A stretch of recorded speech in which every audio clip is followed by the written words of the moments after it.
오늘은 야고보서 1장 6절 이하의 말씀을 통해서 바른 선택과 결정이라는 제목으로 우리가 은혜를 나누는 그런 시간이 되기를 원합니다. 하나님의 은혜가 우리 모두 위에 충만히 마시길 주의 이름으로 축원합니다. 옆 사람을 보면서 우리 인사를 한번 하시길 원합니다. 바른 선택을 하며 삽시다. 바른 선택을 하며 삽시다. 성장이라는 말은 보통 평안할 때 성장을 잘합니다. 성숙이라고 하는 말은 우리가 좀 어려울 때, 시련이 있을 때 그 사람이 성숙하게 되어 있어요. 잘 인내하면 성숙합니다. 우리가 좀 물질적으로 좀 어렵다거나 아니면은 삶에 좀 부닥치는 어려움들, 또 사람과의 관계에서 좀 어려운 모습들, 이게 다 시련이죠. 그런 관계에서 뭘 할 수가 있냐면은 성숙할 수 있어요. 그래서 성숙, 영적 성숙이란 그런 모습에서 우리가 뭘 잘해야 되냐면은 선택과 결정을 잘해야 된다는 그런 전체 포괄적인 그런 의미로서 오늘 말씀을 잘 접근하시면 좀 좋겠다 생각이 드는 것입니다. 인생이라고 하는 것은 끊임없는 선택의 연속입니다. 그래서 우리는 끊임없이 하루하루를 살아도 선택을 안 할 수가 없어요. 누구와 함께 살아갈 것이며 무엇을 하면서 살 것이고 어떤 가치관을 내가 가질 것이고 어떤 신앙을 내가 가지고 살 것인가, 이게 다 선택입니다. 왜냐하면 그런 선택에서 바르게 선택하는 것은 인생을 좀 좋은 인생을 살게 되는 데 있어서 아주 중요한 요인이 되기 때문에 그렇습니다. 누군가 이런 말을 합니다. 우리의 현재의 모습은 지난 과거의 우리의 선택의 결과다, 이런 말을 해요. 그러므로 현재 나의 선택 하나하나가 그 무엇보다 중요하다는 그런 말씀이에요. 토마스 칼라일이라고 하는 그런 사람도 이런 관점에서 우리에게 이런 의미 있는 말을 던져줍니다. 선택은 순간이지만은 그 결과는 영원하다, 그런 말을 해요. 선택이 금방 되는 것 같지만 그 결과에 따르는 책임이 따른다는 그런 말씀입니다. 자신이 선택한 것들, 인생을 살아가면서 이것도 선택하고 또 저것도 선택하고 또 이것도 선택하고, 지금 내가 선택을 하지만은 처음에는 별 차이가 없는 것 같아요. 처음에는 힘든 것 같지도 않아요. 근데 시간이 지날수록 분명히 그 결과에 따르는 책임들이 나에게 다가오는 거예요. 그러므로 바르게 선택해야 하지, 그래야 삶의 행복이 나에게 다가온다는 거예요. 잘못 선택하면은 처음은 별것 아닌 것 같은데 점점 밀려와요. 그 책임이, 그 불행한 책임이, 불행한 삶이 나에게 밀려오게 된다는 그런 말씀이에요. 선택을 잘해야 된다는 그런 말씀입니다. 인생을 살아가면서 그렇다는 거예요. 성경에 보면은 그 선택을 잘 못한 사람의 대표적인 사람이 누군가요? 아담과 하와입니다. 아담과 하와는 잘못된 선택의 대명사예요. 그들은 한순간에 그런 선택의 실수였습니다마는 그 결과는 영원합니다. 그 결과는 전 인류를 죄와 사망 가운데 살게 하는 결과, 나락으로 떨어지게 했기 때문에 그런 겁니다. 반면에 선택을 아주 잘한 사람이 있어요. 나오미 며느리 룻과 같은 그런 사람이에요. 나오미는 모압 땅에서 남편 잃고 또 두 아들을 다 잃어버렸어요. 며느리들에게 그들의 길을 선택하도록 이제 얘기했어요. 그때 오르바 며느리는 시어머니를 떠나 자기의 길로 가서 다시 모압 땅으로 가버렸어요. 반면에 룻 며느리는 시어머니를 쫓아가면서 뭐라고 얘기했냐면, 내가 시어머니를 떠나서 어디를 가겠습니까? 내가 며느리 어머니 가는 곳에 나도 가겠습니다. 어머니의 백성이 내 백성이 되고 어머니 하나님이 내 하나님이 되겠습니다. 이런 롯의 선택이 처음에는요 별것 아닌 것 같아요. 그리고 힘들 것 같지도 않은 것 같아요. 근데 롯의 선택은 사랑을 선택했고 믿음을 선택했고 하나님을 선택해서 결국 나중에는 아주 아름답고 위대한 인생을 살게 되어서 롯은 예수님의 족보에 이름이 들게 되는 아주 놀라운 결과가 나타나게 된 거예요. 놀라운 복이죠. 그러고 보면 인생은요 바른 선택을 해야 돼요. 바른 결정을 해야 된다는 그런 말씀이에요. 그 바른 선택 결정이 성숙하게 만드는 거예요. 아주 어려운 순간에 했던 그 선택과 결정이 영적으로 놀라운 아주 성숙한 그런 복을 받게 된다는, 하나님의 뜻을 이루어 드린다는 그런 말씀이에요. 다 쉬운 결정하고 싶죠. 어려운 순간이면, 근데 그 어려운 순간에 했던 그 결정으로 아주 놀라운 하나님의 뜻을 이루어 드림으로 말미암아서 복의 복을 받는 그런 사람이 되었다는 말씀이에요. 그렇다면 우리로 하여금 이런 바른 선택과 결정을 내리는데 장애가 되는 요인은 그럼 과연 뭘까? 바른 선택하고 싶은데, 바른 결정을 하고 싶은데 장애가 되는 요인은 과연 뭘까? 여러분, 지금 우리가 느끼셨을런지 모르겠습니다만은 여러 가지 크고 작은 문제들이에요. 본문이 기록되던 당시 이 야고보 기자는 흩어져 있는 성도들에게 편지를 쓸 당시죠. 초대교회 성도들은 아주 많은 시련을 지금 겪고 있었던 당시에, 많은 핍박을 받고 있었던 그런 당시요. 심하게는 죽음의 위기에 봉착해 있던 그런 사람들이 굉장히 많았어요. 이런 형편에 대해서 야고보 기자는 2, 3절에서 오늘 본문 앞부분이죠. 여러 시험, 믿음의 시련이라는 그런 단어를 썼어요. 왜 그랬을까요? 그런 때에 바른 선택과 바른 결정을 하기라는 것은 참으로 어렵다는 거예요. 그런 시련의 시험의 상황에서는요, 믿음의 사람이라 할지라도 잘 안 돼요. 아주 바른 이 선택과 결정을 한다는 것은 이게 잘 안 된다는 말씀입니다. 이유가 뭘까요? 생각해 보면 한 두 가지 정도로 이제 생각해 볼 수가 있는 거예요. 사람이 큰 시험, 원치 않는 시련과 같은 어려운 일을 당하게 되면요, 사람은 우선 낭망하게 돼 있어요. 낭망?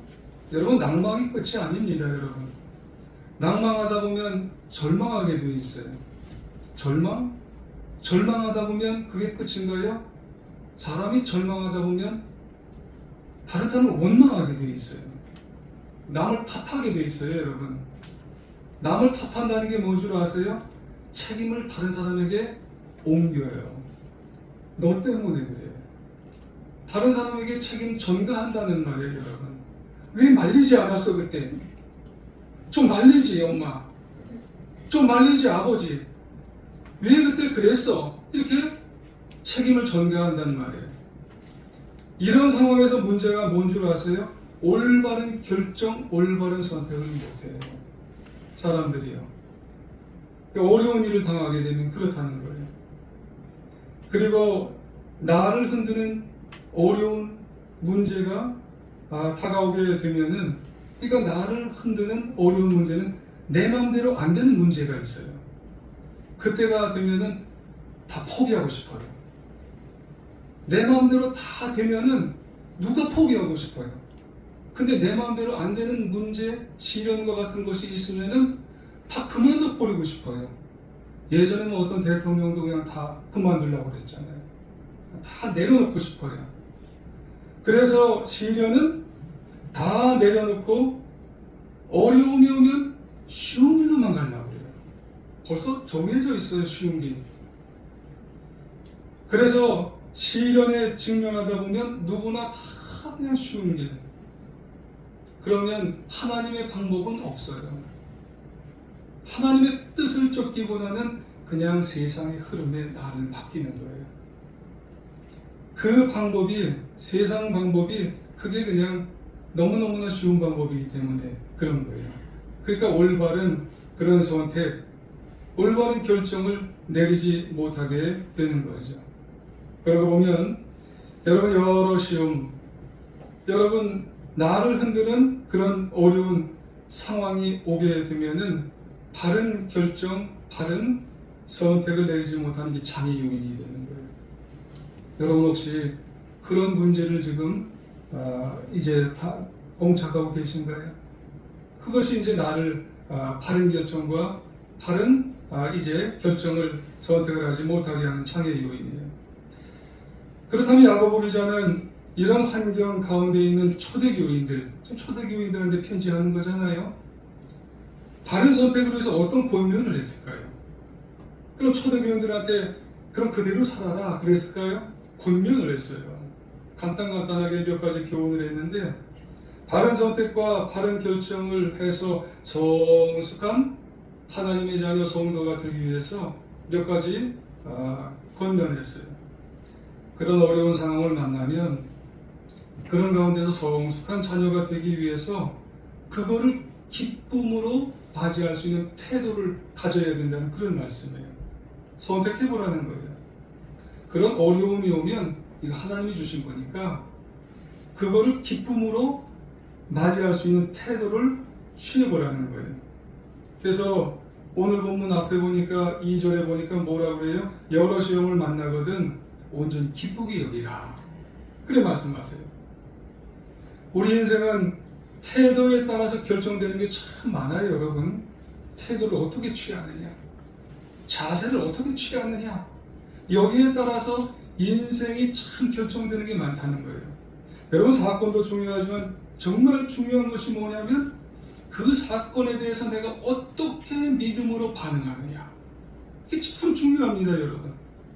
아무리 힘들고 어려운 사건에 직면하더라도 그 사건에 내가 긍정적으로, 신앙으로, 믿음으로, 감사하는 마음으로 반응하며 살아가느냐, 그 사람은 굉장히 귀한 사람이에요, 여러분.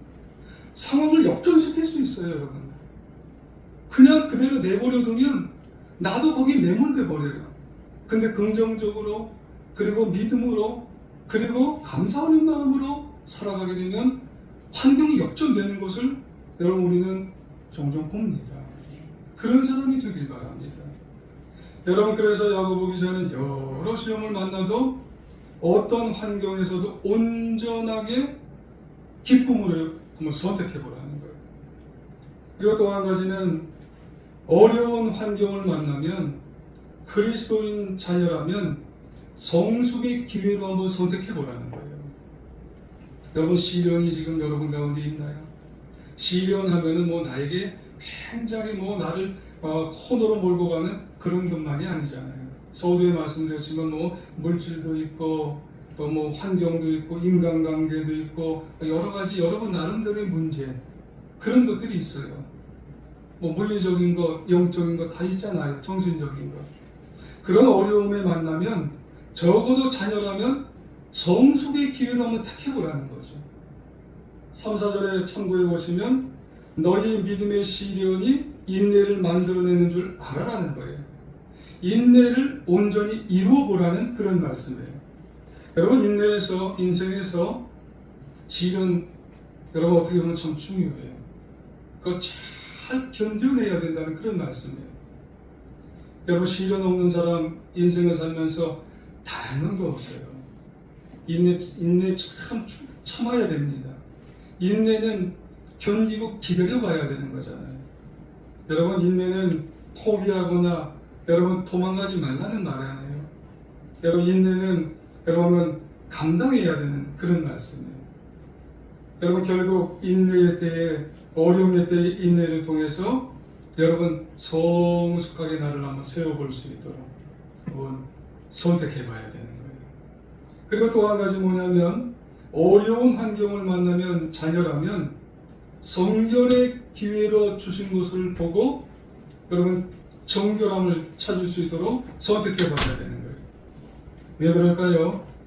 우리 인생 모두의 시련을 통과하면서 거의 대부분 여러분 어려운 상황이 오면 다 돌아봐요. 내가 뭐 잘못한 거 없나? 하나님이 나 잘못한 거 있나요? 회개합니다. 그리고 나의 정결함을 찾게 돼요.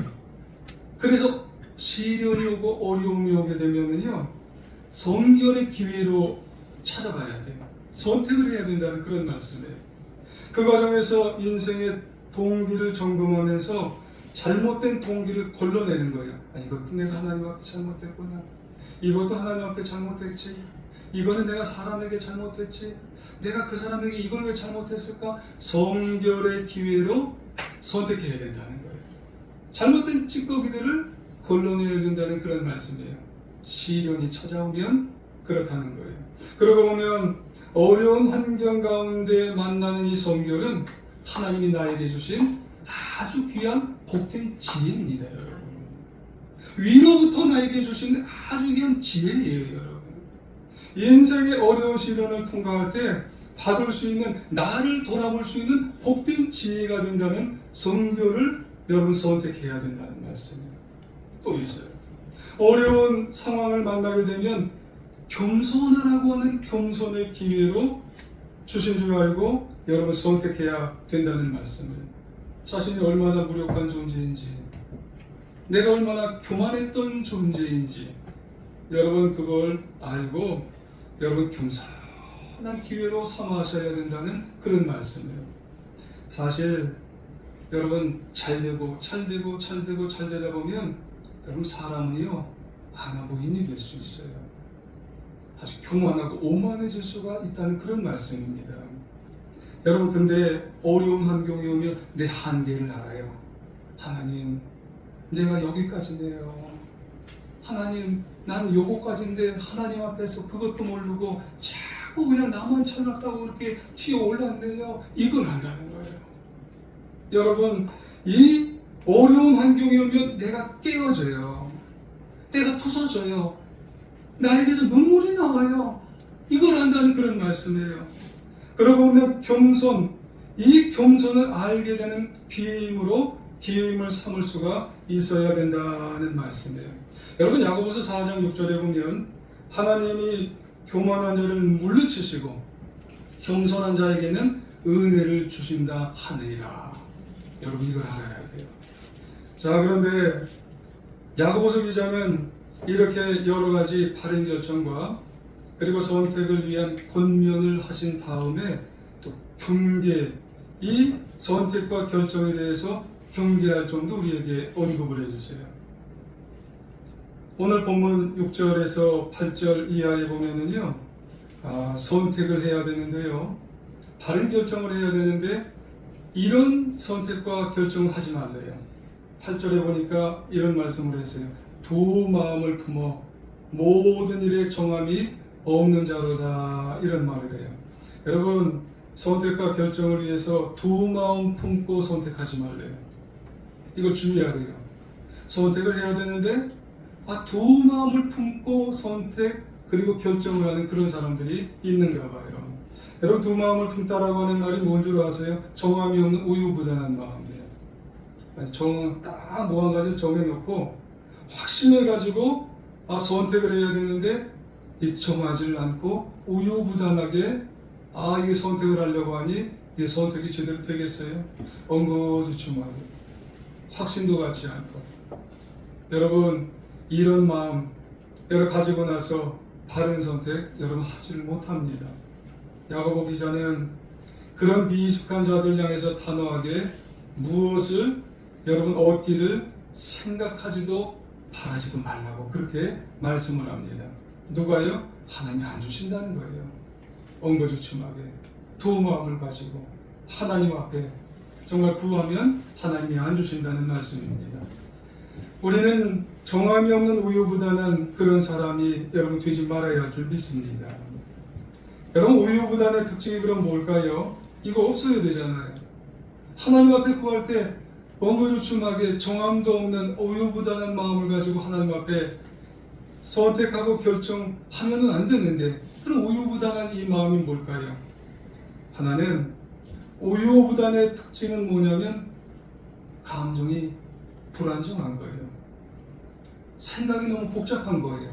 어떤 사람들 보면은요, 뭘 결정하려고 하는데 아주 생각이 불안정하고 그리고 생각이 아주 복잡한 사람이 있어요. 그러면서 뭘 결정을 하려고 해요. 결정이 안 됩니다, 여러분. 여러분 생각이 깊은 것과 여러분 복잡한 것은 여러분 완전히 다른 겁니다. 생각이 깊은 것은 여러분 뭔가 정리가 된 마음이에요. 그곳에서는요 깊은 통찰력이 나와요.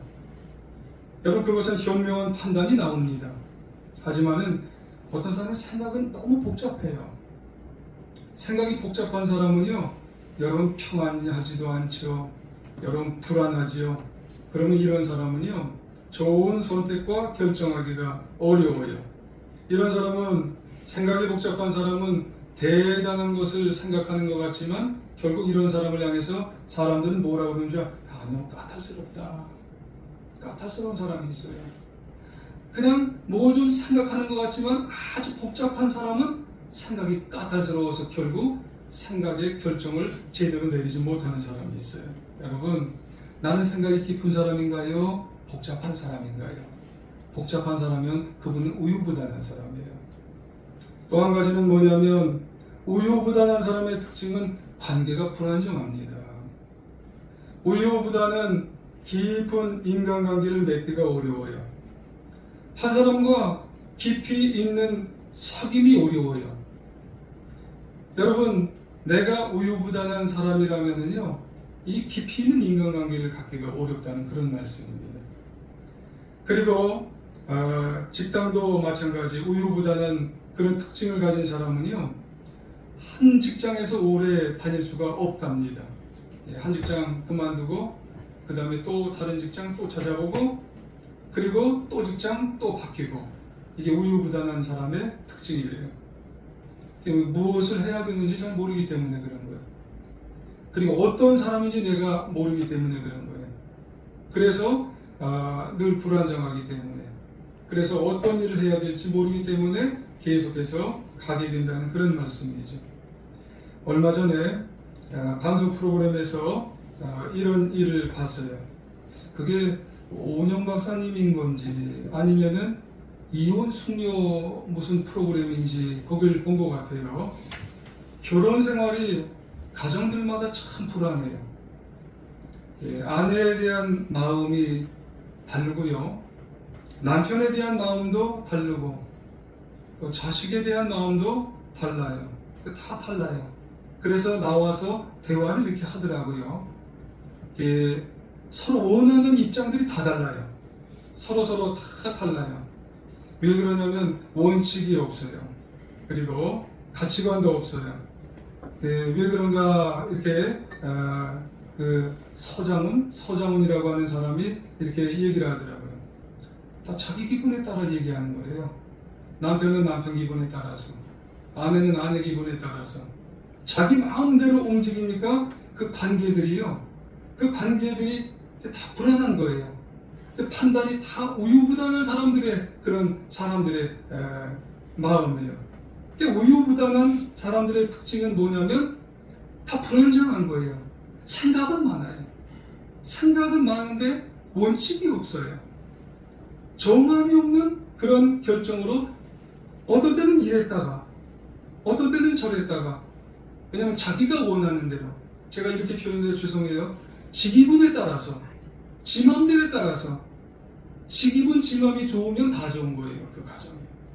근데 지 기분 지 마음이 안 좋으면 어렵더라고요. 그 가정들이. 애들도 막 풀업해고요, 너무 어려워요. 근데 다른 공동체, 다른 어떤 모습들 다 얘기할 필요가 없어요. 바른 선택을 못 하는 거예요. 바른 결정들도 다 내릴 수가 없는 거예요. 여러분, 우유부단한 사람의 특징이 뭔 줄 아세요? 신앙생활도 마찬가지입니다. 여러분, 아름다운 신앙생활은 뭐냐면은 결단과 헌신이 있어야 되는 거예요. 그런데 교회에 나오는 그런 사람들 중에 우유부단한 사람의 특징을 가진 사람들은 어떤 특징이냐면요, 한 발은 하나님께, 한 발은 세상에 걸치고 있어요. 그래서 자기 편의에 따라서, 자기 편리에 따라서 언제든지 입장을 금방금방 바꿔버려요. 왜 그런 줄 아세요? 진정한 헌신과 진정한 결단을 해본 경험이 없는 사람들이 결정을 못하는 거예요. 선택을 못해요. 어떤 선택과 어떤 결정을 못하냐면 바른 선택과 바른 결정을 하지는 못해요. 여러분, 관심과 헌신은 다른 말입니다. 우유부단한 사람의 특징의 모습이 뭐냐면 관심은 많이 가져요. 하나님에 대해서, 기도에 대해서, 뭐에 대해서 관심은 많이 갖다가도 나에게 아니라는 생각이 들면 언제든지 신앙과 타협을 합니다. 돌변을 해버려요. 아시안 게임, 이 하얼빈 동계 아시안 게임이 금요일에 끝났나요? 운동선수의 아름다운 뭔 줄 아세요? 헌신입니다. 모든 것을 쏟아놓는 헌신이에요. 자기를 내어 던지는 헌신에 있어요. 때로는 관중들이 야유를 보내요. 이번 쇼트트랙에서 정말 우리나라 선수들이 6개인가의 금메달을 땄어요. 근데 이제 박수가 저절로 나와요. 근데 그 중국 선수들은 그냥 뒤에서 밀어치고 옆에서 하고, 그 다음에 가는 우리나라 제바로 가는 선수의 다리를 후려치는 거예요. 그러면서도 야유를 보내더라고요. 그걸 보면서 저는 박수도 치고 눈물도 나오고, 김길리 선수, 최민정 선수를 보면서 그렇게 눈물이 나오는 거예요. 그러면서도 헌신하는 거예요. 여러분, 신앙도 마찬가지입니다. 여러분, 진정한 헌신과 진정한 이 모습이 되어질 때에 바른 여러분 선택과 결정이, 그런 어떤 모습이 다 어려움이 와도 나는 바른 결정과 바른 결정을 하겠다. 여러분, 그런 모습이 나오는 거예요. 여러분, 그렇지만 우유부단한 사람의 모습 가운데 특징이 뭐냐면, 여러분, 불안정하기 때문에 결정을 못하는 거예요. 여러분, 또 한 가지가 있습니다. 우유부단한 사람의 특징이 뭐냐면 큰일, 위대한 일을 하지를 못합니다. 여러분, 성취하기가 어려워요. 이유가 뭐냐면 우유부단한 사람의 특징은 목적과 목표 없이 살아가기 때문에 그렇다는 말씀이에요. 여러분, 설령 목적과 목표를 가졌다 하더라도 문제가 뭔 줄 아세요? 그 목적을 이루기 위해서 대가를 지불하는 결단을 내리지 못하기 때문에 그런 거예요. 때로 사람들의 눈을 의식해서 잘 미루어요. 또 미루다 보면은 불필요한 짐도 많아지고 스트레스도 많아지고, 그러다 보면 마음도 복잡해지고 집중력도 여러분 떨어집니다. 무엇이든지 소원만 가지면 여러분 안 됩니다. 여러분, 관심만 가졌다고 해서 이루어지는 것이 아니에요. 여러분, 선택을 하고요, 결단을 내려야 되는 그런 말씀이에요. 그럴 때 놀라운 여러분 일들을 이루며 살아가게 된다고 하는 그런 말씀을 하게 되는 것입니다. 그러면 이런 지혜와 이런 바른 선택과 결정을 내릴 수 있는 지혜를 우리가 어떻게 얻을 수가 있느냐, 몇 가지를 우리가 간단하게 살펴보면은, 바른 선택과 바른 결정을 여러분 이룰 수 있는, 얻을 수 있는 그런 지혜는 하나님께 기도해야 돼요. 여러분, 우리가 바른 지혜와 바른 결정과 선택을 내릴 수 있는 여러분 지혜는 뭐니 해도 하나님 앞에 기도하면서 살아갈 수가 있어야 된다는 말씀입니다. 5절에 보면 누구든지 지혜가 부족하거든 그렇습니다. 그러면 하나님께 구하라는 거예요. 그리하면 주시리라. 여러분, 지혜는, 기도는 여러분 지혜를 통해서 얻을 수가 있어요. 지혜는 기도를 통해서. 지혜는 하나님으로부터 오는 것이기 때문에 하나님께 기도로 우리가 구하며 살아갈 수가 있어야 된다는 그런 말씀입니다. 그래서 지혜를 얻기 위해서 매 순간 하나님 앞에서 명철함과 분별력을 주시는 하나님 앞에 기도하며 나아가야 될 줄 믿습니다. 그리고 지혜를 얻으려면요, 선택을 잘하고 결정을 잘하기 위한 지혜를 얻으려면 말씀을 묵상하셔야 돼요. 여러분, 말씀을 정말 깊이 묵상할 때 그 말씀을 통해서 분별력 있는 지혜를 주세요. 여러분, 말씀 묵상은 지혜를 얻는 하나님의 은총의 도구입니다. 그래서 지혜를 많이 얻으려면 말씀 묵상을 많이 할 수 있는 시간을 가지시기를 원합니다. 그때 여러분, 말씀과 함께 당면한 문제를 하나님 앞에 가지고 가셔서 그 말씀을 하나님 앞에 하나님께 가지고 갈 때 깨달음을 주세요. 그리고 하나님의 음성을 듣게 됩니다. 그래서 하나님 앞에 가지고 가면 사람의 지혜를 초월한 하나님의 지혜를 얻게 돼요. 그러니까 하나님께 말씀 묵상을 많이 할 수 있는 시간을 여러분 가져야 돼요. 시편 119편 99절 이하에 보면은 이런 말씀이 있어요.